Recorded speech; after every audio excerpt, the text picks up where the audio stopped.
We all know that when two lines meet at a certain point, you can call this one point A.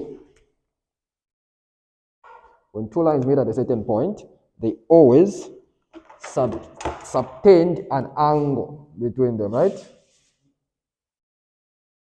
They always subtend an angle, theta, between them. And that angle can be measured using an instrument called the protractor. Sure, we've all used the protractor before. Or maybe we've seen it before in one way or another.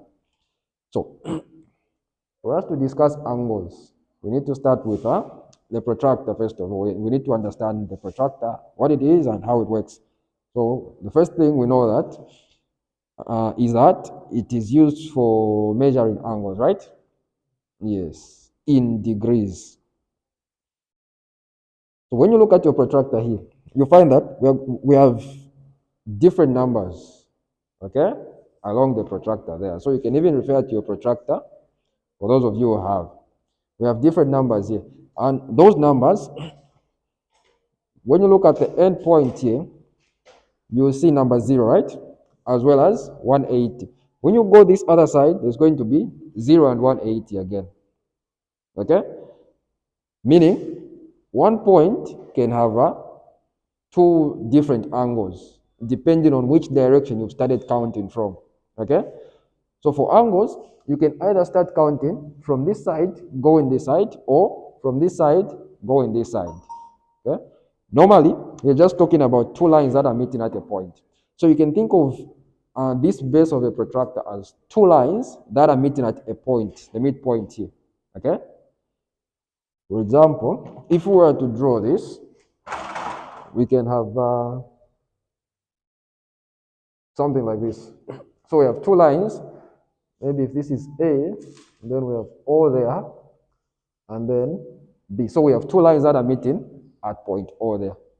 Now, if these two lines are meeting along a horizontal line, okay, it means they are at 180 degrees. They are meeting at 180 degrees with each other. That's why we say angles in a straight line, they meet at 180 degrees. Okay? Angles in a straight line meet at 180 degrees because if we consider this one to be our 0, okay, then we start counting angles like this. This point here will be 180, okay? Just like when we are counting, you say if we start from here, so 1, 2, 3, 4, 5, 6, like that. Okay? When we start from here, this one will be our 1, right? And then this one will be our 6. Listen. So it is even with a protractor. So when we start counting from here, this one will be our 180. If we start counting from here, this one will be our reference point, right? This one here will be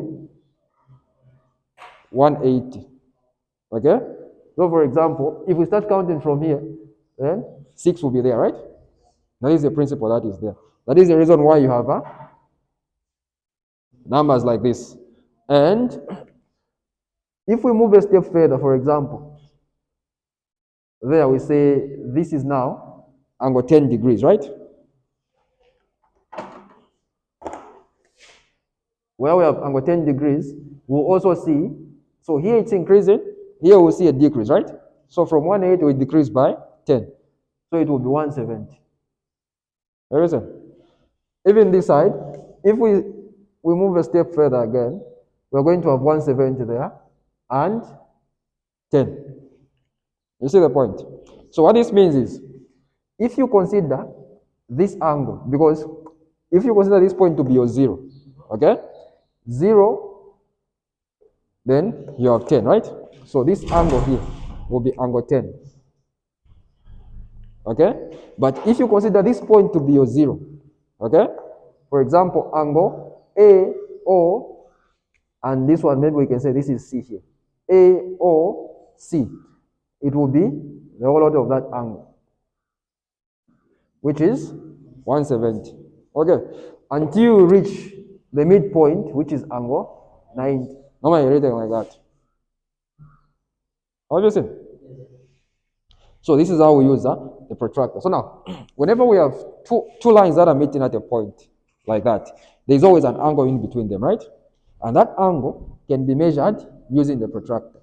So the principle for measuring the angle is that you get one of the edges, one of the two edges that are meeting, you align it with the base of the protractor, right? You make sure that the base of the protractor or the edge of the protractor is parallel to the given line. And then the midpoint here should be placed at the point where the two lines are meeting. For example, point A here.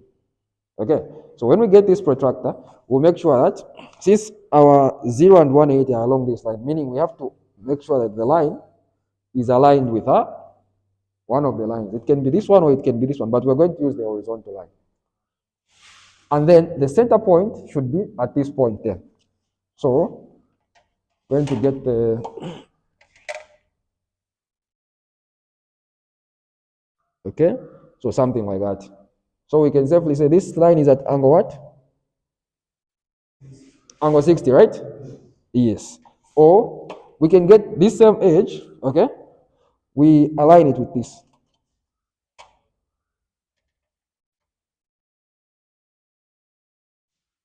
Like that. Have you seen? Meaning, from here, we're considering this to be 0, and then it will start going like that. Same principle. Okay? Yes. So, at this point, we can say we have 60, and at the same time, we can have 120 here. But this 120, so 60 degrees and 120 degrees. This 120 will be considered if we have a line from this side. So if we have 60 this side, then 120 will be that side. You get the point? Okay. If it were to be drawn like that, if we say this is 60, we can still have 60 this side, right? 60, then 120 will be the other side there. Because it is just 180, because if we have a straight line here, it will just be 180 minus the given angle, be it 60, be it 120, and we'll remain with the other one.